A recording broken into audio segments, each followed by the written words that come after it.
Students, प्यारे बच्चों, हम लोग बात कर रहे थे यहाँ तक। जब तक हम पहुँचे थे हमने विभिन्न प्रकार के मादक पदार्थों की बात की थी, यानी जिनको हम नशीले पदार्थ कहते हैं, उनके बारे में हमने चर्चा की थी। इन मादक पदार्थों या नशीले पदार्थों की अगर मैं बात करता हूँ तो ये मादक पदार्थ या नशीले पदार्थ किस प्रकार हमारे स्वास्थ्य पर प्रतिकूल प्रभाव डालते हैं उसके बारे में हम चर्चा करेंगे।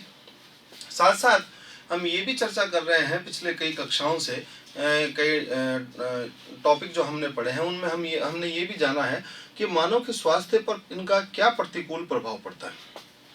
डियर स्टूडेंट्स, आप लोग जैसा कि जानते हैं कि इससे पहले जब हमने चर्चा की थी और हम जब इनके बारे में बात कर रहे थे तो हम ये समझने की कोशिश कर रहे थे कि कौन कौन से ऐसे नशीले पदार्थ हैं जो मानव के स्वास्थ्य पर प्रतिकूल प्रभाव डालते हैं। क्योंकि सबसे पहले हम भोजन और भोजन से संबंधित जिन घटकों की बात कर रहे थे उससे हम ये समझ रहे थे कि मानव के लिए क्या लाभदायक है और क्या नहीं है। तो उसके साथ साथ हम ये भी समझना चाह रहे हैं कि कौन से ऐसे पदार्थ हैं जो मानव जिनका उपयोग कर रहा है और जो मानव के स्वास्थ्य पर प्रतिकूल प्रभाव लगातार डालते जा रहे हैं। न केवल हम इन बातों पर चर्चा करेंगे, अभी तो हम चर्चा ये भी करेंगे कि कौन से ऐसे अनुपयोगी या अप्राकृतिक या आप ये कह सकते हैं कि ऐसे नशीले पदार्थ हैं जो नशीले पदार्थ के रूप में उपयोग नहीं लाए जाते लेकिन फिर भी लोग उनसे नशा करते हैं, उनके बारे में भी हम चर्चा करेंगे। अब हमारा जो थर्ड जो बिंदु है जिसके बारे में हम चर्चा कर रहे हैं वो हम बात कर रहे हैं मदिरा की। जब मैं चर्चा कर रहा हूं तो मदिरा में जो नशीला पदार्थ पाया जाता है उसे एथिल अल्कोहल कहा जाता है, जिसका रासायनिक सूत्र होता है C2H5OH।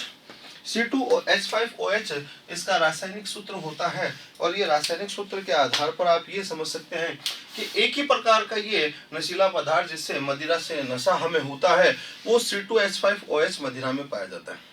मदिरा का उपयोग अनेक प्रकार से किया जाता है। मदिरा का उपयोग प्यारे बच्चों जो है विभिन्न प्रकार के अलग अलग प्रकार की जो कई प्रकार की जो स्थितियां आपके सामने आपने कई बार सुना होगा, देखा होगा, या फिर ऐसी परिस्थितियां जो आपके सामने आती है जिनमें हम मदिरा के सेवन के बारे में बातें करते हैं, जिनमें प्रमुखता हम जब बात करते हैं तो हम जैसे रम की बात कर लें या विस्की की बात कर लें या कई प्रकार के अन्य पेय पदार्थों के रूप में मदिरा का उपयोग किया जाता है उनकी बात कर लें जिनके रूप में मदिरा का सेवन किया जाता है। बच्चों, मदिरा जो है उसमें एक ही प्रकार का रासायनिक पदार्थ जो मैं आपको बता रहा हूँ, एक ही प्रकार का रासायनिक पदार्थ जिसका रासायनिक सूत्र होता है C2H5OH एथिल अल्कोहल, जो नशा उत्पन्न करने में काम में आता है। पर बच्चों, मदिरा जो है मानव के स्वास्थ्य पर एक बहुत ही प्रतिकूल और कुप्रभाव डालने वाला पदार्थ है, जिसका सेवन करने से मानव इससे दुष्प्रभावित होता है, कुप्रभावित होता है, मानव पर इसका कुप्रभाव पड़ता है। वो कौन कौन से प्रभाव हैं जो मानव पर इसके द्वारा किए जाते हैं, आइए हम उसके बारे में चर्चा करते हैं। मदिरा के सेवन से क्या क्या प्रभाव मानव के स्वास्थ्य पर होता है उसके बारे में हम बात करते हैं। मदिरा का अत्यधिक सेवन करने से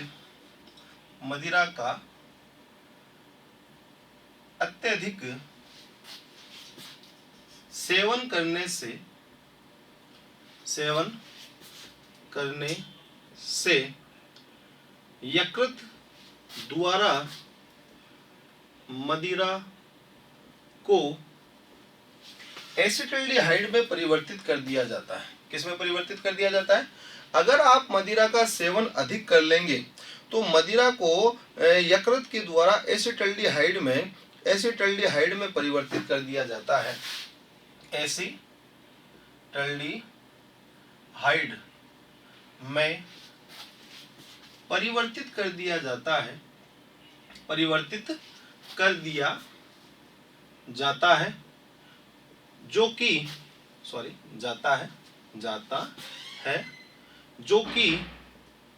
कि एक प्रकार का विषैला पदार्थ, जहरीला पदार्थ है।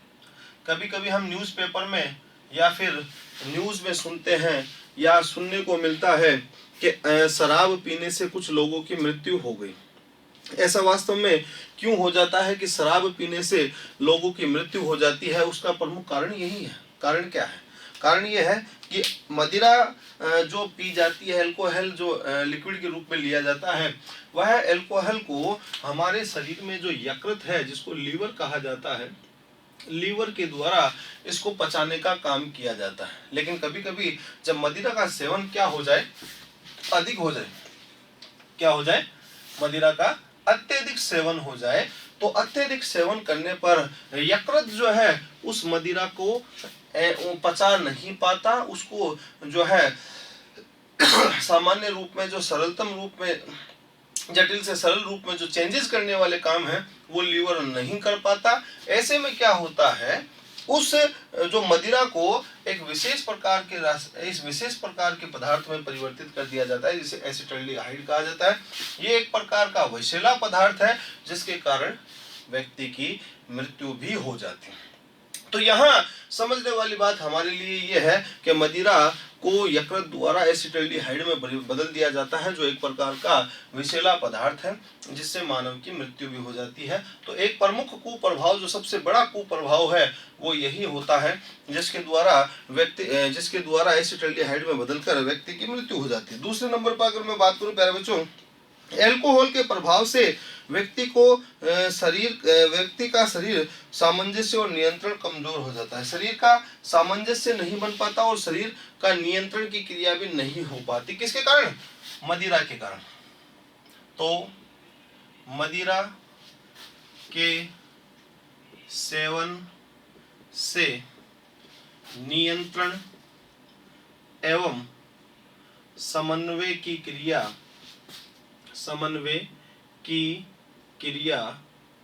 प्रभावित होती है। क्या क्या होता है? प्रभावित होती है। किसके कारण होती है?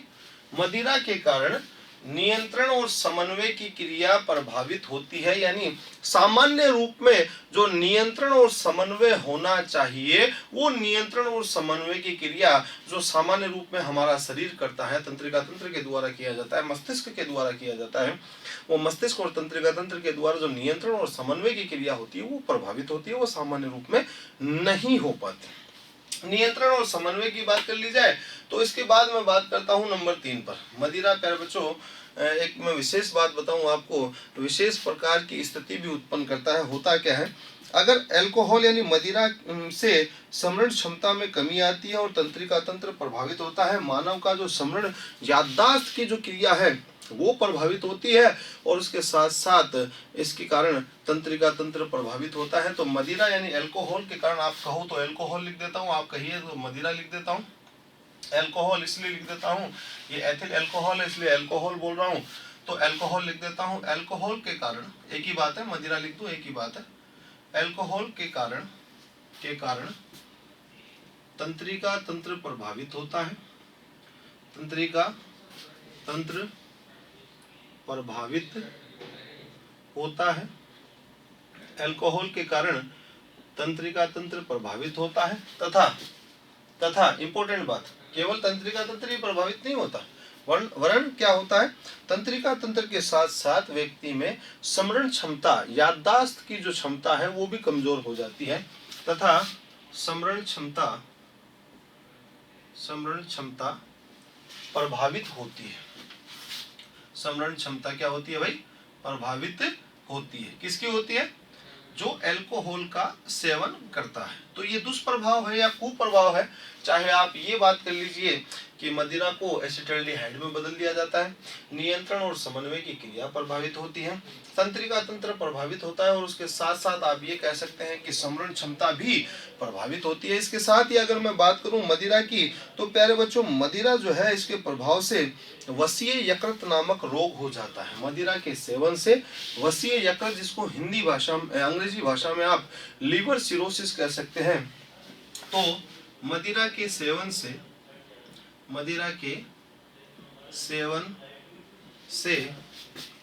वसीय यकृत रोग हो जाता है। मदिरा के सेवन से वसीय यकृत रोग हो जाता है। अब ये वसीय यकृत रोग क्या होता है? वसीय यकृत रोग को आप लीवर सिरोसिस कहते हैं। कई बार 10th के बोर्ड पेपर में सवाल इसी प्रकार पूछा गया, कि वसीय यकृत रोग किसके कारण होता है, किस नशीले पदार्थ के कारण वसीय यकृत रोग हो जाता है। तो ये सीधा सीधा सवाल यहाँ बन जाता है कि वसीय यकृत रोग किसके कारण होता है, तो आपके पास आंसर है मदिरा। तो मदिरा के कारण वसीय यकृत रोग हो जाता है। क्यों हो जाता है वसीय यकृत रोग, हालांकि होता क्यों है, जिससे प्रोटीन और कार्बोहाइड्रेट जो हमारे शरीर में जो सामान्य रूप में हमारे शरीर को ऊर्जा प्रदान करने का काम करते हैं, प्रोटीन और कार्बोहाइड्रेट, जब वसीय यकृत रोग हो जाता है तो प्रोटीन और कार्बोहाइड्रेट के संश्लेषण पर प्रभाव पड़ता है। तो मदिरा के कारण जब वसीय यकृत रोग हो जाता है तो प्रोटीन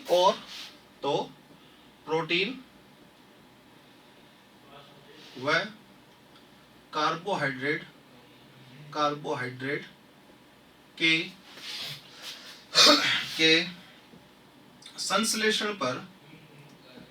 संश्लेषण पर प्रभाव पड़ता है। किस किस के संश्लेषण पर प्रभाव पड़ता है, प्रोटीन और कार्बोहाइड्रेट के संश्लेषण पर प्रभाव पड़ता है। कब पड़ता है, जब वसीय यकृत नामक रोग हो जाता है। किसके कारण, मदिरा के कारण। अल्कोहल के कारण, मदिरा के कारण तंत्रिका तंत्र प्रभावित होता है, समरण क्षमता जो है उस पर प्रभाव पड़ता है, नियंत्रण और समन्वय की क्रिया प्रभावित होती है। प्रमुख प्रकार के दुष्प्रभाव है जो मदिरा के कारण होते हैं। एक और बता देता हूं मदिरा के कारण, इससे व्यक्ति की आर्थिक स्थिति जो है वो प्यारे बच्चों, इससे मतलब अल्कोहल से, इससे व्यक्ति की आर्थिक स्थिति कमजोर हो जाती है। कैसी हो जाती है, आर्थिक स्थिति कमजोर हो जाती है। आर्थिक स्थिति क्यों कमजोर हो जाती है, क्योंकि फाइनेंशियल कंडीशन में व्यक्ति मदिरा के सेवन के कारण अपने आप में ही कमजोर हो जाता है, पैसा काफी खर्च होता है, तो आर्थिक स्थिति कमजोर हो जाती है। केवल आर्थिक स्थिति तक भी बात रहे तब भी कोई बात नहीं है, सामाजिक प्रतिष्ठा को भी ठेस पहुंचती है तथा सामाजिक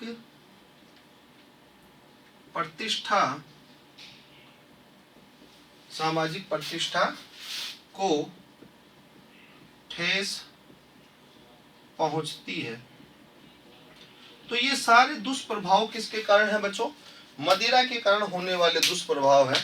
अब मदिरा क्या है, मदिरा किस प्रकार का रासायनिक पदार्थ है, मदिरा किस प्रकार का एक नशीला पदार्थ के रूप में आपके शरीर में प्रवेश करती है, किन किन रूपों में प्रवेश करती है, क्या दुष्प्रभाव है। मोस्टली जो क्वेश्चन पूछे जाते हैं ना वो इस दुष्प्रभाव में से ही पूछे जाते हैं, इन्हीं में से सवाल पूछा जाता है। मार्किंग होती है, 1 नंबर का सवाल आता है इसमें से, मदिरा में से। तो छोटा सवाल पूछा जाता है, 1 नंबर का मतलब आप समझ ही रहे हैं कि छोटा सवाल पूछा जाता है। अब छोटा सवाल कुछ भी पूछा जा सकता है। सवाल पूछा जा सकता है कि मदिरा में कौन सा नशीला पदार्थ पाया जाता है, एथिल अल्कोहल। कौन सा एल्केलॉइड पाया जाता है, इस प्रकार से भी सवाल पूछा जा सकता है। एल्केलॉइड पूछा जा सकता है, या फिर आपको पूछा जा सकता है कौन सा नशीला पदार्थ पाया जाता है, तो एथिल अल्कोहल C2H5OH। ठीक है, सवाल पूछा जा सकता है कि मदिरा के दुष्प्रभाव क्या है। दुष्प्रभावों में आपको सीधा सवाल पूछेगा तो काफी दुष्प्रभाव है, इसलिए छोटा सवाल पूछने के लिए वो क्या पूछता है, ऐसा किस प्रकार के रासायनिक पदार्थ को या किस प्रकार के पदार्थ को एसिटाल्डिहाइड में बदल दिया जाता है। तो निश्चित तौर पर ही मदिरा को एसिटाल्डिहाइड में, या फिर मदिरा को एसिटाल्डिहाइड में बदलने का काम, मदिरा को एसिटाल्डिहाइड में बदलने का काम कौन करता है, यकृत के द्वारा किया जाता है। सवाल पूछा जा सकता है कि अल्कोहल के कारण यानी मदिरा वसीय यकृत रोग किसके कारण हो जाता है, तो वसीय यकृत रोग का कारण कौन है, मदिरा है। तो ये वो छोटे सवाल हैं जो बोर्ड में पूछ लिए जाते हैं, 1-1 नंबर से संबंधित सवाल होते हैं। तो मानव में नशा उत्पन्न करने वाले पदार्थों में मदिरा भी एक प्रकार का नशीला पदार्थ है जिसका उपयोग नशा उत्पन्न करने में किया जाता है। लगातार इसका सेवन बढ़ता ही जा रहा है, जिससे न केवल सामाजिक स्थिति पर इसका खतरा बना हुआ है, क्योंकि लोग लगातार मदिरा से जुड़ रहे हैं, जिससे लोगों में समरण क्षमता तो कम होती ही होती है, लेकिन इससे भयावह रोग भी उत्पन्न हो जाते हैं, भयंकर रोग भी उत्पन्न हो जाते हैं, परिवारों के परिवार इसके कारण जो है नष्ट हो जाते हैं। इसलिए ये एक प्रकार का ऐसा नशीला पदार्थ है जिनसे इस व्यक्ति को दूर रहना चाहिए। इसके बाद मैं बात करता हूँ अफीम की। तो बात करते हैं अपन अफीम की। अफीम भी एक प्रकार का नशीला पदार्थ है। नंबर 4 पर हम बात करते हैं अफीम की। इससे पहले हमने जो बातें की है वो 3 अलग अलग बिंदुओं पर बात कर चुके हैं, जिनमें सबसे पहले आपने और हमने बात की है गुटखा की। गुटखा की बात करने के बाद हमने नंबर 2 पर बात की है जी तंबाकू की। तंबाकू के कुल का नाम क्या होता है, तंबाकू के पादप का नाम क्या होता है, तंबाकू में कौन सा नशीला पदार्थ पाया जाता है। उसके बाद हमने बात की है तंबाकू के बाद और गुटखा के बाद मदिरा की, और मदिरा के बाद अब हम नंबर 4 पर बात करने वाले हैं। किसकी बात करने वाले हैं? हम बात करने वाले हैं अफीम की। अफीम काफी हद तक एक नया टॉपिक आप लोगों के लिए रहेगा, और बेसिकली इसमें जो है बहुत सारी नई चीजें आप लोगों को देखने को मिलेंगी। अफीम की बात मैं कर रहा हूँ। अफीम की अगर मैं बात करूं, अफीम की अगर मैं बात करूं तो अफीम भी पादप के कच्चे फलों से प्राप्त होने वाला एक प्रकार का नशीला पदार्थ है। अफीम की यदि बात की जाए प्यारे बच्चों, तो अफीम का वैज्ञानिक नाम होता है पेपेवर सोमनिफेरम, ये इसका बॉटनिकल नेम है। अफीम को पादप के कच्चे फलों पर चीरा लगाकर उससे प्राप्त किया जाता है। सफेद दूधिया रंग का ये पदार्थ होता है जिसमें लगभग 30 प्रकार के एल्केलॉइड उपस्थित होते हैं। 30 प्रकार के एल्केलॉइड्स में से 5 प्रमुख प्रकार के एल्केलॉइड जो है उनमें मार्फिन, कोडिन, पेपेवरिन, सोमनिफेरिन, निकोटिन, ये प्रमुख प्रकार के एल्केलॉइड हैं जो अफीम में पाए जाते हैं, जो अफीम में उपयोग होते हैं। मार्फिन और कोडिन का उपयोग जो है दर्द निवारक दवा बनाने में किया जाता है, अतः इसकी खेती भी की जाती है फार्मासिस्ट के द्वारा, फार्मर्स के द्वारा, किसान के द्वारा इसकी खेती भी की जाती है। तो हम अब बात करते हैं अफीम की, और अफीम के साथ साथ हम ये भी बात करते हैं कि अफीम में किस किस प्रकार के रासायनिक पदार्थ पाए जाते हैं, नशीले पदार्थ पाए जाते हैं, एल्केलॉइड्स पाए जाते हैं। एल्केलॉइड्स कौन कौन से प्रमुख हैं, कितने प्रकार के पाए जाते हैं। अफीम की बात करते हैं पहले बच्चों। अफीम का वैज्ञानिक नाम होता है पेपेवर सोमनिफेरम। तो अफीम के पादप का वैज्ञानिक नाम होता है पेपेवर सोमनिफेरम। ये अफीम के पादप का वैज्ञानिक नाम है। अफीम को पेपेवर सोमनिफेरम पादप के कच्चे फलों से चीरा लगाकर प्राप्त किया जाता है। ऐसे इस प्रकार के फल होते हैं किसके, अफीम के, जिनमें आप ये कह सकते हैं इन पादपों के फलों पर चीरा लगाकर इनसे सफेद रंग का द्रव्य प्राप्त होता है। इस सफेद रंग के द्रव्य को सुखाकर पाउडर बना लिया जाता है, जिससे प्राप्त होता है अफीम। तो पादप के कच्चे फलों पर चीरा लगाकर अफीम की प्राप्ति की जाती है। अफीम के पादप की विशेषता ये है कि इसमें एक से अधिक प्रकार के एल्केलॉइड्स पाए जाते हैं, एक से अधिक प्रकार के रासायनिक पदार्थ पाए जाते हैं, जिनका उपयोग जो है वो नशा उत्पन्न करने में किया जाता है। अच्छा, नशा उत्पन्न करने में भी कैसे किया जाता है? कुछ लोग अफीम का उपयोग जो है वो अपने क्षेत्र विशेष में किसी प्रकार की विवाह संबंधित क्रियाएं हो या कोई मृत सभा हो, वहां पर भी अफीम का उपयोग करते हैं। महिलाएं अपने बच्चों को जो है वो सुलाने के लिए अफीम का उपयोग करती है। मतलब अफीम से प्राप्त होने वाला ये जो ऊपर वाला कवर है, इस ऊपर वाले कवर का उपयोग किया जाता है। इसको पानी में डालकर इसका जो लिक्विड होता है उससे बच्चों को सुलाने में किया जाता है। हालांकि शुरुआती दिनों में ये जो काम होता है ये फिर धीरे आदतन हो जाता है, और आदतन होने के कारण फिर व्यक्ति को अफीम की लत पड़ जाती है। तो ये भी एक प्रकार का लतकारी पदार्थ है, जिसके कारण फिर मानव के स्वास्थ्य पर इसका प्रतिकूल प्रभाव पड़ता है। लोगों तक इसकी जानकारी पहुंचाना बड़ा आवश्यक है। यदि लोगों तक इसकी जानकारी नहीं पहुंचाई गई तो लोगों को ये पता ही नहीं चलेगा कि अफीम का क्या दुष्प्रभाव होता है। बच्चों, अफीम की यदि बात की जाए तो पेपेवर सोमनिफेरम पादप के कच्चे फलों से इसे प्राप्त किया जाता है। कैसे प्राप्त किया जाता है बताया आपको, चीरा लगाएंगे और चीरा लगाने के बाद जो सफेद रंग का लिक्विड हमें प्राप्त होता है, द्रव्य हमें प्राप्त होता है, वो अफीम के रूप में प्राप्त होता है। अफीम की यदि बात की जाए तो प्यारे बच्चों, इसके दूध में, अफीम के लिक्विड में लगभग 30 प्रकार के एल्केलॉइड उपस्थित होते हैं। एल्केलॉइड को आप नशीले पदार्थ कह सकते हैं। लगभग 30 प्रकार के एल्केलॉइड अफीम में उपस्थित होते हैं,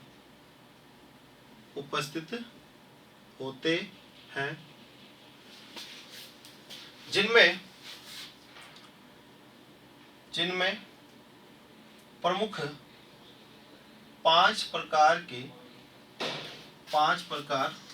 के एल्केलॉइड जो हैं उनकी भी मैं बात कर लेता हूं। जो 5 प्रकार के एल्केलॉइड हैं जो प्रमुख रूप से हैं, जिनमें आप बात कर सकते हैं मॉर्फिन की, कोडीन की, निकोटीन की, सोमनिफेरिन की, पेपेवरिन की। ये प्रमुख प्रकार के एल्केलॉइड्स हैं। जो 30 प्रकार के प्रमुख प्रकार के एल्केलॉइड हैं, 30 टाइप्स के हैं। उनमें से 5 जो हैं वो ऐसे हैं जो प्रमुख प्रकार के होते हैं, मॉर्फिन, कोडीन, निकोटीन, सोमनिफेरिन और पेपेवरिन। यहाँ आप जो मॉर्फिन, कोडीन, निकोटीन, सोमनिफेरिन और पेपेवरिन की बात कर रहे हैं, इनमें से मॉर्फिन और कोडीन का उपयोग जो है दर्द निवारक दवा बनाने में उपयोग किया जाता है। किसका? मॉर्फिन और कोडीन का। अतः मॉर्फिन और कोडीन का उपयोग जब दर्द की दवा बनाने में इसका उपयोग किया जाता है, इसी के आधार पर फिर इसकी क्या की जाती है? कृषि की जाती है। इसके आधार पर ही इसको कृषि से संबंधित कार्य में डाला गया है, ताकि इससे मेडिसिन्स को डेवलप किया जा सके, मेडिसिन्स बनाई जा सके। इसलिए मॉर्फिन और कोडीन का उपयोग किया जाता है दर्द निवारक दवा बनाने के लिए। प्यारे बच्चों, यहाँ हमारे सामने जो विभिन्न प्रकार के रासायनिक पदार्थ या विभिन्न प्रकार के एल्केलॉइड्स जो उपस्थित है, तो लगभग 30 प्रकार के जो एल्केलॉइड्स हैं वो अफीम में पाए जाते हैं। 30 में से प्रमुखतः जो 5 होते हैं, उन 5 का उपयोग जो है, ये प्रमुख प्रकार के हैं 5। बाकी जो 30 प्रकार के होते हैं, उनमें से जो 5 प्रकार के हमें दिखाई दे रहे हैं बोर्ड पर, इनमें से भी 2 का उपयोग दर्द निवारक दवा बनाने में किया जाता है। बच्चों, अफीम की यदि बात की जाए तो इसका उपयोग जो है शांति एवं आनंद की अनुभूति प्राप्त करने में किया जाता है। शांति और आनंद की अनुभूति प्राप्त करने के लिए लोग इसका इस्तेमाल करते हैं। किसका? अफीम का उपयोग, अफीम का उपयोग शांति एवं आनंद की अनुभूति प्राप्त करने के लिए किया जाता है। परंतु यह एक कैसा पदार्थ है? यह एक लतकारी पदार्थ है। ठीक है प्यारे बच्चों, तो हाँ, उपयोग किस लिए किया जाता है? या तो शांति के लिए या आनंद की अनुभूति प्राप्त करने के लिए। लेकिन ये कैसा पदार्थ है? लतकारी पदार्थ है, तो इसकी फिर लत पड़ जाती है और इसका उपयोग करना ही पड़ता है। लोगों के द्वारा जो इसका उपयोग करते हैं, उनके द्वारा इसका उपयोग करना ही पड़ता है। तो आदतन हो जाती है फिर ये प्यारे बच्चों, इसकी आदत पड़ जाती है। उस आदतन के कारण ये फिर मानव के स्वास्थ्य पर प्रतिकूल प्रभाव डालती है। जैसा कि हम बात कर रहे हैं अफीम की, तो अफीम जो है, अफीम या उससे बने नशीले पदार्थ जैसे हेरोइन का उपयोग जो है लोगों द्वारा किया जाता है। अफीम से ही क्या बनाया जाता है? हेरोइन जैसा नशीला पदार्थ। तो अफीम या हेरोइन का उपयोग जो है नशा उत्पन्न करने में किया जाता है। खास तौर पर कहाँ किया जाता है? ग्रामीण क्षेत्रों में। ग्रामीण क्षेत्रों में क्या करते हैं लोग? ग्रामीण क्षेत्रों में लोग विभिन्न प्रकार के शादी सम्मेलनों की बात कर लूं, या जैसे कि मैं आपको बता रहा था, किसी प्रकार की कोई दुर्घटनाग्रस्त हो जाए या फिर कोई शोक सभा हो जाए तो वहां पर इनका उपयोग किया जाता है। इसके अतिरिक्त अगर मैं बात करूं, अफीम का उपयोग जो है महिलाओं के द्वारा, इनका जो कवर होता है, अफीम की छिलका जो ऊपर का होता है, कवर्ड भाग जो होता है इसके फल का, उसका उपयोग जो है बच्चों को सुलाने में भी किया जाता है। बाद में ये लतकारी हो जाता है, अभी तो इसका पता नहीं चलता, लेकिन बाद में ये कैसा हो जाता है, लतकारी हो जाता है, जो आदतन हो जाता है, जिसको छोड़ा नहीं जा सकता।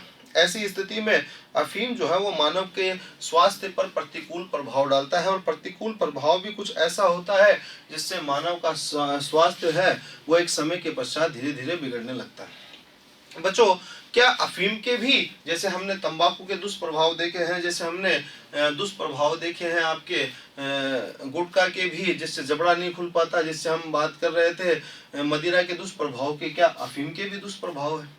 निश्चित ही तौर पर अफीम का दुष्प्रभाव मानव के स्वास्थ्य पर होता है। तंत्रिका तंत्र तो इससे प्रभावित होता ही होता है, और नियंत्रण समन्वय की क्रिया भी नहीं हो पाती। मानव में अफीम का उपयोग करने से हृदय स्पंदन की दर बढ़ जाती है, हार्ट बीट बढ़ जाती है, ब्लड प्रेशर बढ़ जाता है। ये अनेक प्रकार की ऐसी स्थिति मानव के शरीर में उत्पन्न हो जाती है जो अफीम जैसे लतकारी या आप ये कह सकते हैं नशीले पदार्थों के कारण उत्पन्न होती है। बच्चों, जिस प्रकार हम बात कर रहे हैं गुटखा की, बात कर रहे हैं हम तंबाकू की, बात कर रहे हैं मदिरा की, तो अफीम भी उसी प्रकार एक ऐसा नशीला पदार्थ है जो मानव के स्वास्थ्य पर निश्चित तौर पर ही प्रतिकूल प्रभाव डालता है। तो हम हमारे क्षेत्र विशेष में या फिर लोगों को इस दुष्प्रभाव से बचाने के लिए क्या करें? ऐसी कौन सी गतिविधि है, ऐसी कौन सी एक्टिविटी है जिससे कर या लोगों तक हम सूचना पहुंचाकर हम लोगों को ये बता सकते हैं कि मानव के स्वास्थ्य पर इसका क्या प्रतिकूल प्रभाव पड़ने वाला है, जिससे हम इनको, उन लोगों को इससे बचा सके, इसके लतकारी दुष्प्रभाव से बचा सके। तो उसके बारे में भी हम चर्चा करते हैं। जैसे कि आप लोग जानते हैं प्यारे बच्चों, अफीम की बात की जाए तो ग्रामीण क्षेत्रों में माताएं जो बच्चों को सुलाने के लिए इसका उपयोग करती है, अफीम का केवल उपयोग जो है वो ग्रामीण क्षेत्र में केवल और केवल शादी विवाह में ही नहीं किया जाता, केवल शोक सभाओं में ही नहीं किया जाता, बच्चों को सुलाने के लिए भी किया जाता है। तो धीरे धीरे वो उसके आदी हो जाते हैं, और एक स्थिति ऐसी बन जाती है कि उनकी वो आदत जो है, जो अफीम के कारण शुरुआत में जो दे दी गई थी, वो बाद में छूट नहीं पाती। ऐसी स्थिति में लोगों तक इसके दुष्प्रभाव पहुंचाकर, चाहे समाचार पत्रों के आधार पर पहुंचाया जाए, नुक्कड़ सभाओं के आधार पर पहुंचाया जाए, चाहे विभिन्न प्रकार के विभिन्न प्रकार की क्रियाएं हैं जिसमें आप टीवी, रेडियो आदि के माध्यम से पहुंचाए, किसी भी माध्यम से अब लोगों तक अफीम के दुष्प्रभाव को पहुंचाकर इसके कुप्रभाव को कम किया जा सकता है, लोगों को इसके लतकारी पदार्थ प्रभाव से बचाया जा सकता है। ये अफीम के दुष्प्रभाव है प्यारे बच्चों। अफीम का जो फल की भित्ति होती है ना बच्चों, उसको कहा जाता है डोडा, डोडा कहा जाता है। और वो जो डोडा है वो भी अफीम की तरह ही नशीला पदार्थ के रूप में काम में लिया जाता है। उसको पानी में डालकर उसका उपयोग भी नशा उत्पन्न करने में किया जाता है। तो डोडो का जो फल की भित्ति होती है, डोडे का उपयोग भी पानी में उबालकर इसका भी उपयोग जो है नशा उत्पन्न करने में किया जाता है। और अफीम का जो उपयोग करते हैं, अंततः जब उनकी मृत्यु होती है तो एक ऐसी घटना के रूप में उनकी मृत्यु होती है कि उनके बारे में पता ही नहीं चलता, असमंजस की स्थिति होती है, मृत्यु हो जाती है। डॉक्टर और समय सेवी संस्थाएं, बहुत सारी ऐसी संस्थाएं हैं जिनको एनजीओ कहा जाता है, जो लगातार इस कार्यों में जुटे हुए हैं ताकि लोगों को इन पदार्थों से बचाकर उनके जीवन को बचाया जा सके। अफीम के बाद अब हम बात करते हैं प्यारे बच्चों अन्य नशीले पदार्थों की। तो अफीम को एक बार आप फिर देख लीजिए। अफीम वैज्ञानिक नाम होता है पेपेवर सोमनीफेरम। अफीम को पादप के कच्चे फलों से प्राप्त किया जाता है। दूध या तरल होता है जिसे सुखाकर अफीम बनाया जाता है। अफीम में लगभग 30 प्रकार के एल्केलॉइड उपस्थित होते हैं, जिसमें से 5 प्रमुख प्रकार के एल्केलॉइड में मार्फिन, कोडीन, निकोटीन, सोमनीफेरिन और पेपेवरिन है। मार्फिन और कोडीन का उपयोग दर्द निवारक दवा बनाने में किया जाता है कृषि क्षेत्र में, इसलिए इसकी कृषि की जाती है। अफीम का उपयोग जो है शांति और आनंद की अनुभूति प्राप्त करने के लिए किया जाता है। और अफीम के अलावा अफीम से प्राप्त होने वाले हीरोइन का उपयोग भी इसी प्रकार किया जाता है, लेकिन ये मानव के स्वास्थ्य पर प्रतिकूल प्रभाव डालते हैं। ग्रामीण क्षेत्रों में जहाँ पर इनके बारे में अधिक जानकारी नहीं है वहाँ लोग इस प्रकार के पदार्थों का उपयोग करते हैं, परंतु ये मानव के स्वास्थ्य पर ऐसा प्रतिकूल प्रभाव डालते हैं कि असमंजस की स्थिति में ही उनकी मृत्यु हो जाती है। अब इसके बाद हमने 4 प्रकार के जो नशीले पदार्थों की बात कर ली, जिसमें हमने बात कर लिया अलग अलग प्रकार के नशीले पदार्थों की। अब कुछ ऐसे पदार्थों की बात करते हैं जो नशीले पदार्थों में नहीं आते हैं, यानी अन्य नशीले पदार्थों की बात करते हैं। आइए उनके बारे में भी चर्चा करते हैं। अन्य नशीले पदार्थों की बात करूं तो इनमें उन नशीले पदार्थों को रखा जाता है जो नशीले पदार्थों के अतिरिक्त, जो सामान्य रूप में हम लोग काम में लेते हैं ना, उनके अतिरिक्त नशीले पदार्थों को काम में लिया जाता है। तो चलिए अब हम अन्य नशीले पदार्थों की बात करते हैं। अन्य नशीले पदार्थों की मैं बात करूं तो ध्यान दीजिएगा आप, अन्य नशीले पदार्थ, अन्य नशीले पदार्थों की अगर मैं बात करूं तो इसमें हम कोकीन की बात कर सकते हैं, भांग की बात कर सकते हैं, इसमें हम चरस की बात कर सकते हैं, गांजा की बात कर सकते हैं, हशीश की बात कर सकते हैं, LSD की बात कर सकते हैं जिसका फुल फॉर्म होता है लाइसर्जिक एसिड डाइएथिल एमाइड। ये सारे के सारे ऐसे एग्जाम्पल्स हैं जिनको अन्य नशीले पदार्थों में रखा जाता है। कौन कौन से हैं? तो शुरुआत करता हूं मैं इसमें कोकीन की, एग्जाम्पल डाल देता हूं मैं आपको सीधे। जैसे कोकीन की बात करता हूं, कोकीन, भांग, गांजा, हशीश,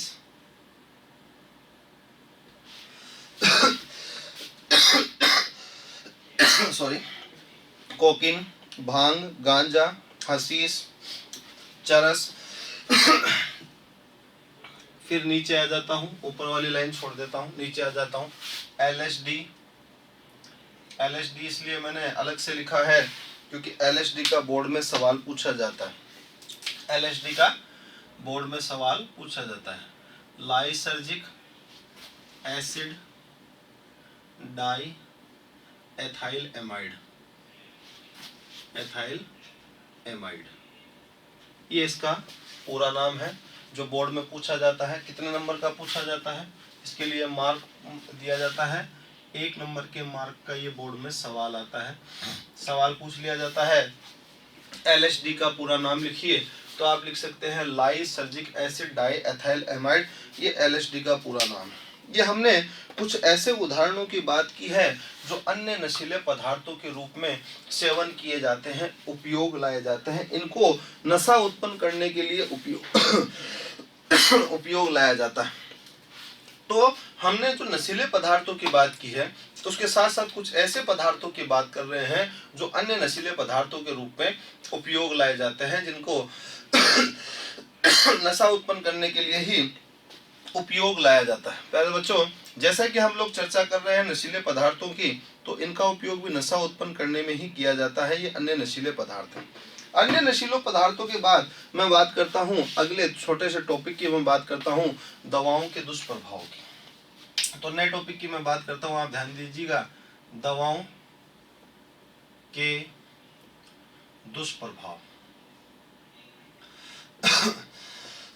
दवाओं के दुष्प्रभाव की मैं बात करूं तो डॉक्टर के पर्चे पर मिलने वाली दवाइयां, डॉक्टर के पर्चे पर बहुत सारी ऐसी मेडिसिन लिखी जाती है जिनका उपयोग तो वास्तव में मानव को स्वस्थ करने के लिए किया जाता है, क्योंकि रोगग्रस्त शरीर को मेडिसिन के आधार पर, दवाओं के आधार पर ही ठीक किया जा सकता है। लेकिन डॉक्टर के पर्चे पर मिलने वाली कुछ दवाइयाँ, जैसे मैं ब्यूप्रीनोरफिन की बात कर लूँ, प्रोपोकिस्पिन की बात कर लूँ, नाइट्राजिपाम की बात कर लूँ, डाइजिपाम की बात कर लूँ, ये कुछ ऐसे डॉक्टर के पर्चे पर लिखे जाने वाली दवाइयां हैं जिनका उपयोग भी लोगों के द्वारा जो है कहीं ना कहीं नशा उत्पन्न करने के लिए किया जाता है। तो कौन कौन से ऐसे प्रमुख प्रकार के डॉक्टर के पर्चे पर लिखे जाने वाली दवाइयां हैं जिनका उपयोग जो है नशा उत्पन्न करने के लिए किया जाता है, तो उसमें मैं चर्चा कर लेता हूं आपसे। तो डॉक्टर के पर्चे पर मिलने वाली ये दवाइयाँ, जिनमें मैं बात कर लेता हूं जैसे मार्फिन, पैकेडिन, मार्फिन, उसके अतिरिक्त मैं बात कर लेता हूं पैथेडिन, पैथेडिन के बाद मैं बात कर लेता हूं नाइट्राजिपाम, नाइट्राजिपाम, जीपाम, डाइजीपाम, नाइट्राजीपाम की बात के बाद हम बात कर लेते हैं डाइजीपाम की। तो मार्फिन, पैथिडीन, नाइट्राजीपाम, डाइजीपाम। डाइजीपाम के बाद हम लोग अब बात कर लेते हैं प्यारे बच्चों जो डॉक्टर के पर्चे पर मिलने वाली प्रमुख प्रकार की रासायनिक पदार्थ है जिनका उपयोग नशा उत्पन्न करने में किया जाता है, उनमें प्रोपोकिसफिन और ब्यूप्रीनोर्फिन की बात कर लेता हूँ। ब्यूप्रीनोर्फिन और प्रोपोकिसफिन ये प्रमुख प्रकार के ऐसे रासायनिक पदार्थ हैं जिनका उपयोग भी डॉक्टर के पर्चे, जिनका वास्तव में जो लिखे जाते हैं डॉक्टर के पर्चे पर और जिनका उपयोग जो है वो नशा उत्पन्न करने में किया जाता है। तो ये ऐसे नशीले पदार्थ हैं जिनका उपयोग नशा उत्पन्न करने में किया जाता है डॉक्टर के पर्चे पर लिखे जाने वाली दवाएं। तो दवाओं का भी अपना दुष्प्रभाव है, इनका भी उपयोग नशा उत्पन्न करने में किया जाता है। ये प्रमुख वो नाम है जो आपको याद रखने हैं, जो आपके क्वेश्चन से रिलेटेड बन जाते हैं, बोर्ड में क्वेश्चन के अकॉर्डिंग बन जाते हैं। इनका उपयोग भी नशा उत्पन्न करने में ही किया जाता है। तो ये नशीले पदार्थों का ही एक प्रमुख भाग है जिसका उपयोग जो है नशा उत्पन्न करने में किया जाता है। चलिए यहाँ तक की बातें तो ऐसे हो जाती है कि जिनका उपयोग करने से हम ये मान सकते हैं कि नशा उत्पन्न हो जाता है। जैसे अन्य नशीले पदार्थों में कुछ नशीले पदार्थ है जिनका उपयोग नशा उत्पन्न करने में किया जाता है। दवाओं का भी दुष्प्रभाव चलो मान लीजिए कि डॉक्टर के पर्चे पर लिखे जाने वाली ये दवाइयाँ, इनका भी उपयोग नशा उत्पन्न करने में किया जाता है। लेकिन कुछ ऐसी क्रियाएं हो जाती है जो कहीं भी नशीले पदार्थों के रूप में काम में नहीं ली जाती, फिर भी उनको लोग नशा उत्पन्न करने में काम में लेते हैं। इनके अगर मैं बात करूं तो बच्चे नशा करने के लिए विशेष तौर पर थिनर का प्रयोग करते हैं, एसीटोन का। किसका प्रयोग करते हैं? थिनर का प्रयोग करते हैं, जिसको आप एसीटोन कहते हैं। बच्चों के द्वारा नशा उत्पन्न करने के लिए थिनर का प्रयोग किया जाता है, एसीटोन का प्रयोग किया जाता है। इसी प्रकार मैं बात करूं पेट्रोल साल्वेट ऑयल, पेट्रोल का उपयोग, साल्वेट ऑयल का उपयोग नशा उत्पन्न करने में किया जाता है। जूता चिपकाने वाली क्रीम, ट्यूब जिसको कहते हैं, जूता चिपकाने वाली ट्यूब। इसके अतिरिक्त चलो यहाँ तक की बात, ये जो मार्कर है इनका उपयोग किया जाता है। व्हाइटनर का उपयोग किया जाता है, व्हाइटनर जिसको करेक्शन फ्लूइड कहा जाता है, ये क्या कहा जाता है? करेक्शन फ्लूइड कहा जाता है, का उपयोग भी नशा उत्पन्न करने में किया जाता है। व्हाइटनर जिसको करेक्शन फ्लूइड कहते हैं उसका उपयोग नशा उत्पन्न करने में किया जाता है। मार्कर्स का उपयोग किया जाता है। ये ऐसे नशीले पदार्थ है जिनका उपयोग कहीं नहीं होता, लेकिन इनका भी उपयोग नशा उत्पन्न करने में किया जाता है।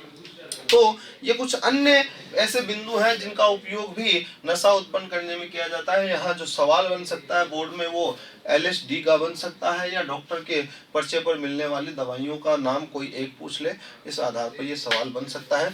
अब हम अगले बिंदु पर चर्चा करते हैं और हम बात करते हैं इसके पश्चात, इसके बाद अगले बिंदु की जब बात करते हैं तो हम बात करते हैं खाद्य पदार्थों में मिलावट की। खाद्य पदार्थों में यदि मैं मिलावट की बात करूं तो खाद्य पदार्थों में मिलावट की एक्टिविटी की बात करते हैं, चर्चा करते हैं।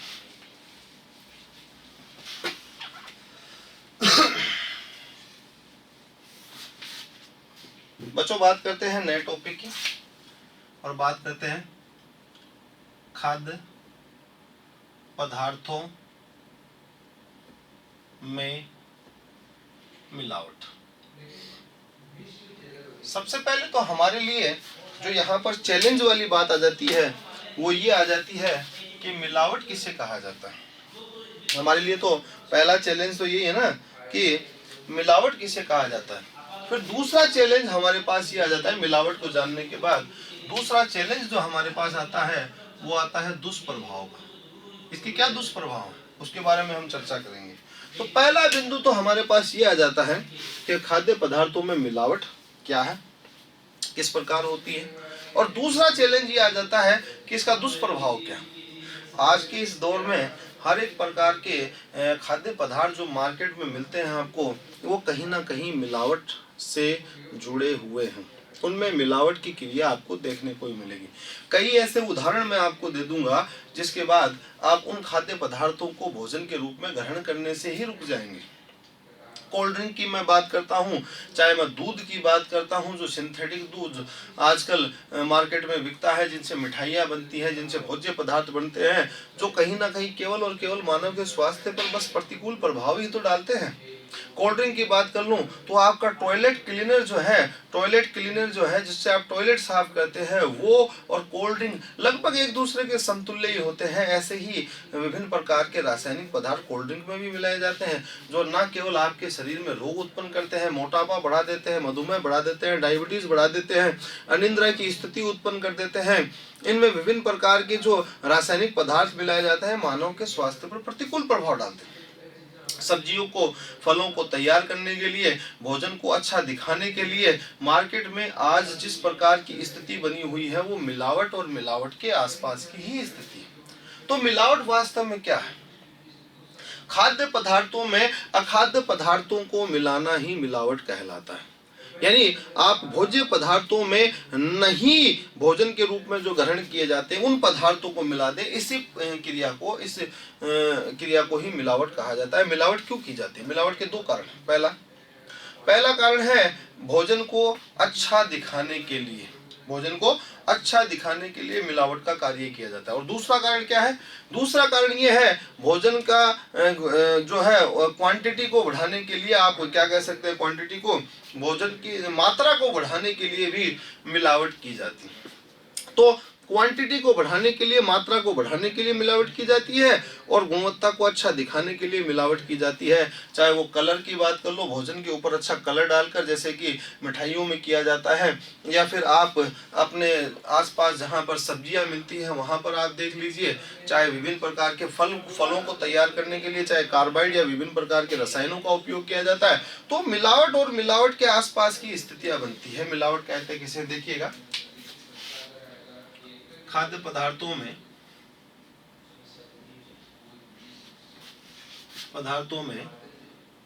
अखाद्य पदार्थों का मिलाना मिलावट कहलाता है। मिलावट कहलाता है। ये मिलावट वास्तव में क्या है?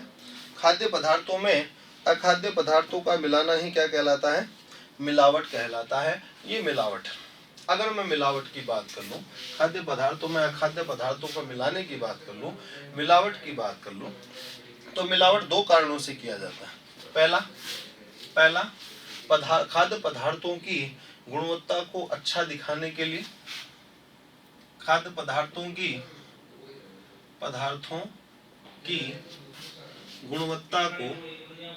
गुणवत्ता को कैसा दिखाने के लिए? अच्छा दिखाने के लिए मिलावट की जाती है। और दूसरी क्यों की जाती है? मात्रा को बढ़ाने के लिए मिलावट की जाती है। तो ये मिलावट के दो कारण हैं। पहला कारण है गुणवत्ता को अच्छा दिखाने के लिए, दूसरा कारण है मात्रा को बढ़ाने के लिए। इन दो कारणों से मिलावट की जाती है। दो ऐसे कारण हैं जिससे मिलावट का कार्य किया जाता है। लेकिन निश्चित तौर पर आप ये मानकर चले, मिलावट मानव के स्वास्थ्य पर प्रतिकूल प्रभाव डालता है, और ऐसा प्रतिकूल प्रभाव डालता है जो कहीं ना कहीं मानव को रोगग्रस्त कर देता है। क्योंकि जिन अंगों में मिलावट से संबंधित जो खाद्य पदार्थ हमारे शरीर में पहुंचता है, तो इसके कारण वह अंग धीरे धीरे डैमेज होने लगते हैं, उसके कारण प्रभावित होने लगते हैं, और एक ऐसी स्थिति आ जाती है जिसके कारण वो धीरे धीरे नष्ट होकर वो अंग कार्य करना बंद कर देते हैं। जब अंग कार्य करना बंद कर देंगे तो आपके शरीर में मिलावट के कारण वो जो स्थिति उत्पन्न हो रही है वो आपको रोगग्रस्त कर रही है। दुष्प्रभाव की अगर मैं बात करूं तो सबसे पहले मैं मिलावट के अंदर अगर मैं बात करूं तो मैं बात करूंगा मिलावट से संबंधित अगर बातों की। तो सबसे पहला मेरा टॉपिक रहेगा आज इस मिलावट से संबंध में कोल्ड ड्रिंक के बारे में। कोल्ड ड्रिंक के बारे में मैं आपसे चर्चा करूंगा। कोल्ड ड्रिंक के बाद खाद्य पदार्थों में जो मिलावट की जाती है उसके बारे में चर्चा करूंगा। उसके बाद में मैं आपसे दूध के बारे में चर्चा करूंगा, दूध में कैसे मिलावट की जाती है। और उसके बाद अंततः मैं आपसे ये भी बात करूंगा कि भारत सरकार के द्वारा मिलावट को रोकने के लिए किस किस प्रकार के कार्य किए जा रहे हैं, उनके बारे में भी मैं आपसे चर्चा करूंगा। तो मिलावट की अगर बात की जाए तो सबसे पहले मैं कोल्ड ड्रिंक की बात करता हूँ। कोल्ड ड्रिंक की अगर बात की जाए, दुष्प्रभाव की बात कर रहा हूँ मैं, तो सबसे पहले मैं किसकी बात कर रहा हूँ? कोल्ड ड्रिंक की बात कर रहा हूँ प्यारे बच्चों। सबसे पहले मैं बात कर रहा हूँ कोल्ड ड्रिंक की। कोल्ड ड्रिंक्स लिख देता हूँ। कोल्ड ड्रिंक्स की बात की जाए तो कोल्ड ड्रिंक से जो एक प्रकार का मिलावटी पेय पदार्थ है मार्केट में मिलता है, वो हमारे शरीर पर क्या प्रभाव डालता है, उसके क्या दुष्प्रभाव है, आइए सबसे पहले उसके बारे में जानते हैं। कोल्ड ड्रिंक चूंकि आप लोग जानते हैं, क्योंकि आज के समय में आसानी से मिलने वाला पेय पदार्थ है, कहीं पर भी मिल जाता है, आसानी से मिल जाता है। तो कोल्ड ड्रिंक में मिलाया जाने वाला फॉस्फोरिक अम्ल, कोल्ड ड्रिंक में क्या मिलाया जाता है? कोल्ड ड्रिंक में मिलाया जाने वाला फॉस्फोरिक अम्ल, फॉस्फोरिक अम्ल दांतों पर सीधा प्रभाव डालता है। कोल्ड ड्रिंक में मिलाया जाने वाला फॉस्फोरिक अम्ल दांतों पर कैसा प्रभाव डालता है? सीधा प्रभाव डालता है, दांतों पर सीधा प्रभाव डालता है, जिसके कारण सीधा क्या डालता है जी? प्रभाव डालता है। यानी आपके शरीर की जो सबसे प्रमुख रूप की सबसे मजबूत जो अस्थि है वो दांत ही है। जब कोल्ड ड्रिंक की बात की जाए तो कोल्ड ड्रिंक में एक फॉस्फोरिक अम्ल मिलाया जाता है, जो दांत जैसा जो आपका सबसे मजबूत बोन है, हड्डी है, उस पर ही सीधा प्रभाव डालता है। और सीधा प्रभाव ऐसे नहीं डालता, यह लोहे को गलाने की क्षमता रखता है। कौन? फॉस्फोरिक अम्ल। इसमें फॉस्फोरिक अम्ल में इसमें लोहे को गलाने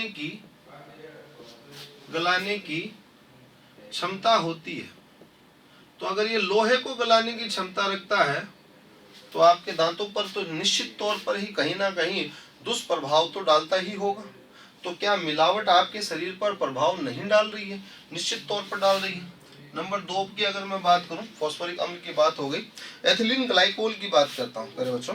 कोल्ड ड्रिंक में एथिलीन ग्लाइकोल मिलाया जाता है, जिसे मीठा जहर भी कहा जाता है। एथिलीन ग्लाइकोल कहाँ मिलाया जाता है? कोल्ड ड्रिंक में। कहाँ मिलाया जाता है? कोल्ड ड्रिंक में। तो मैं लिख देता हूं इसमें मतलब कोल्ड ड्रिंक में, इसमें एथिलीन ग्लाइकोल मिलाया जाता है,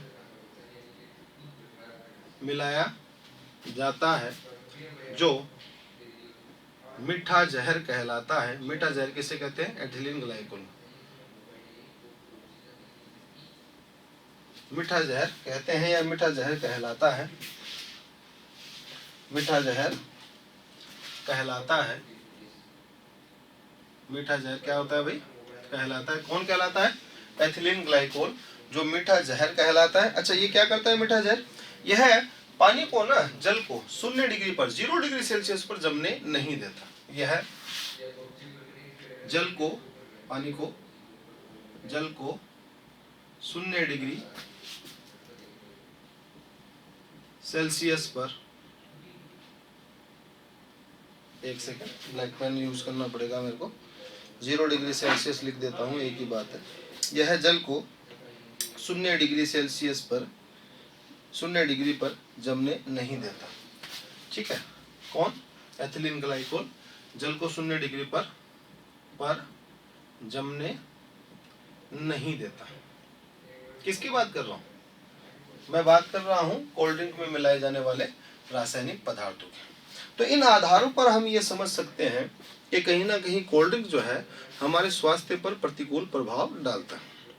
ये मार्केट में मिलने वाला ऐसा पेय पदार्थ है जो हमारे स्वास्थ्य को प्रभावित करता है, और हमारे स्वास्थ्य को प्रभावित करने के साथ साथ निश्चित ही तौर पर आप ये भी मान लीजिए ये हमारे स्वास्थ्य को रोगग्रस्त भी करता है। ऐसे ही और कौन से रासायनिक पदार्थ है जो इस कोल्ड ड्रिंक में मिलाए जाते हैं? तो फॉस्फोरिक अम्ल मिलाया जाता है, एथिलीन ग्लाइकोल जिसको मीठा जहर कहा जाता है मिलाया जाता है। अन्य रासायनिक पदार्थों की मैं बात करूं तो नंबर 3 पर मैं बात करता हूं प्यारे बच्चों, एरिथोर्बिक, बोरिक और बेंजोइक अम्ल जो कोल्ड ड्रिंक में मिलाए जाते हैं। कौन कौन से? एरिथोर्बिक, एरिथोर्बिक, बोरिक एवं बेंजोइक अम्ल, बेंजोइक अम्ल कोल्ड ड्रिंक में, कोल्ड ड्रिंक में मिलाए जाते हैं, मिलाए जाते हैं। अच्छा, ये क्या करते हैं? चूंकि ये अम्ल है तो निश्चित तौर पर ही ये अम्ल जो है, जो अम्लता की स्थिति उत्पन्न करते हैं, जो कि अम्लता की स्थिति उत्पन्न करते हैं। इनसे अम्लता की स्थिति उत्पन्न हो जाती है, एसिडिक स्थिति उत्पन्न हो जाती है, यानी इनको पीने से, कोल्ड ड्रिंक को पीने से फिर खट्टी डकारें आना शुरू हो जाती है। वो इन कारणों से होता है कि इसमें ये रासायनिक अम्ल मिलाए जाते हैं, एरिथोर्बिक, बोरिक और बेंजोइक अम्ल मिलाए जाते हैं, जिसके कारण इस प्रकार की स्थिति हो जाती है। और इसके साथ साथ और क्या होता है? खट्टी डकारों का आना। एक बात ये तो हुआ ही हुआ है, खट्टी डकारों का होना ये भी कोल्ड ड्रिंक के कारण होता है। खट्टी डकारों के आने के साथ साथ पेट में एसिडिटी होना, जलन होना, एसिडिटी होना, जलन होना, खट्टी डकारों का आना, इसके साथ साथ आप चिड़चिड़ापन, हड्डियों का विकार होना, ये भी प्रमुख प्रकार के लक्षण जो है वो कोल्ड ड्रिंक के कारण होते हैं। तो इस आधार पर हम ये समझ सकते हैं कि कोल्ड ड्रिंक जो है वो मानव स्वास्थ्य पर प्रतिकूल प्रभाव डालता है। तो ये एक प्रकार के ऐसे खाद्य पदार्थ हैं, पेय पदार्थ हैं जो हमें मार्केटिंग रूप में मिलते हैं, और ये खाद्य पदार्थ या पेय पदार्थ मिलावट के ऐसे उदाहरण हैं जो मानव स्वास्थ्य पर प्रतिकूल प्रभाव डालते हैं। इसी प्रकार बच्चों, जैसे कि हम लोग बात कर रहे थे कोल्ड ड्रिंक में पाए जाने वाले हानिकारक पदार्थों की, जिसमें हमने बात की थी फॉस्फोरिक अम्ल की, बात की थी एथिलीन ग्लाइकोल की, बात की थी एरिथोर्बिक, बोरिक और बेंजोइक अम्ल की, जो अम्लता की स्थिति उत्पन्न कर देते हैं। इसी को हम अगर और इसी अनुरूप बढ़ाए जाए तो कोल्ड ड्रिंक में प्यारे बच्चों कॉफ़ी में मिलाए जाने वाला रासायनिक कॉफ़ी में पाया जाने वाला कैफीन भी इसमें उपयोग किया जाता है। तो कैफीन का उपयोग क्या होता है? नंबर 4, कैफीन का उपयोग कोल्ड ड्रिंक में किया जाता है, कोल्ड ड्रिंक में किया जाता है,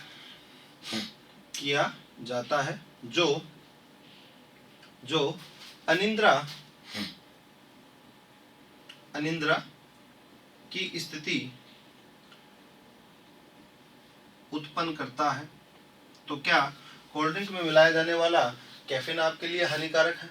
अम्लता की स्थिति उत्पन्न हो जाती है, हड्डियों का गलना तक की स्थिति हो जाती है, ये जल को 0 डिग्री पर जमने नहीं देता, ये लोहे को गलाने की क्षमता रखता है। तो विभिन्न प्रकार के रसायन जो कोल्ड ड्रिंक में उपयोग लाए जाते हैं, कहीं ना कहीं जब मानव इसका उपयोग करता है तो उनके शरीर पर सीधा इसका प्रभाव पड़ता है। यह रसायन मानव के स्वास्थ्य पर सीधा प्रभाव डालकर मानव के शारीरिक क्रियाओं को प्रभावित करते हैं, रोगग्रस्त कर देते हैं। इससे मानव के शरीर पर प्रतिकूल प्रभाव पड़ता है। कोल्ड ड्रिंक में इसी प्रकार मिलाया जाने वाला मैं बात करता हूं सीसा धातु की, जो 0.4 ppS मिलाया जाता है।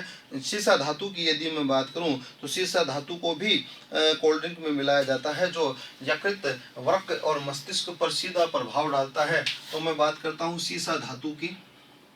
सीसा धातु कोल्ड ड्रिंक में मिलाया जाता है, कोल्ड ड्रिंक में मिलाया जाता है,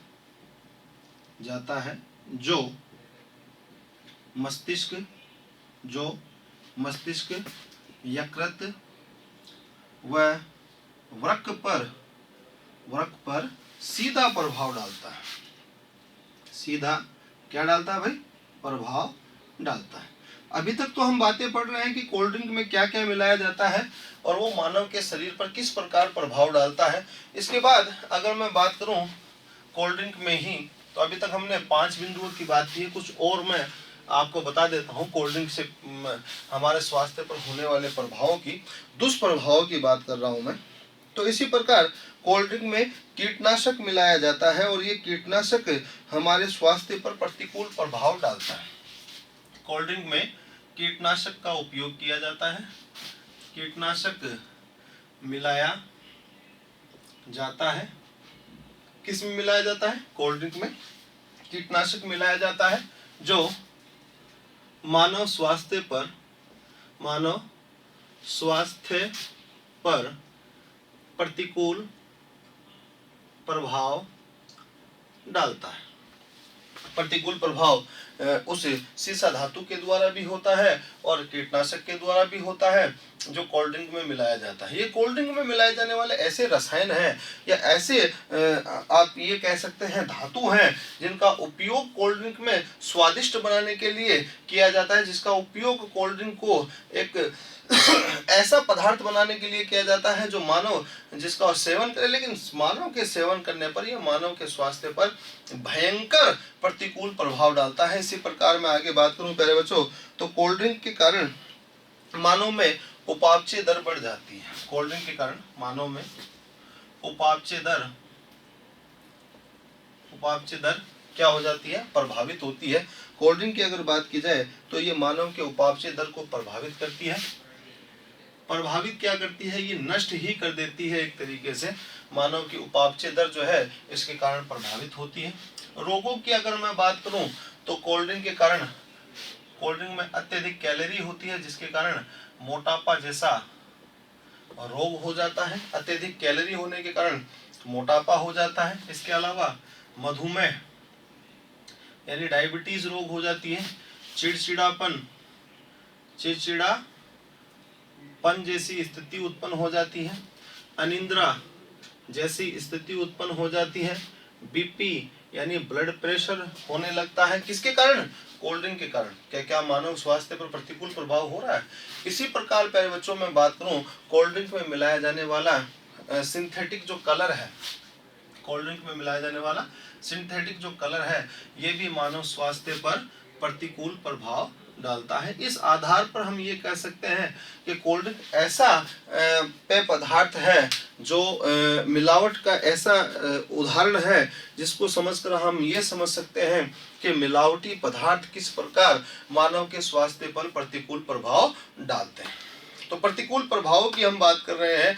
इसके अलावा खाद्य पदार्थों में मिलावट और पेय पदार्थों में मिलावट की बात होगी। खाद्य पदार्थों में मिलावट और इसके अलावा दूध को किस प्रकार तैयार किया जाता है मिलावट के रूप में, उनके बारे में भी हम चर्चा करेंगे। और साथ साथ PFA यानी खाद्य पदार्थ अल्प मिश्रण निषेध अधिनियम, जो एक अधिनियम भारतीय सरकार ने 1948 में बनाया था, उसके बारे में भी हम चर्चा करेंगे।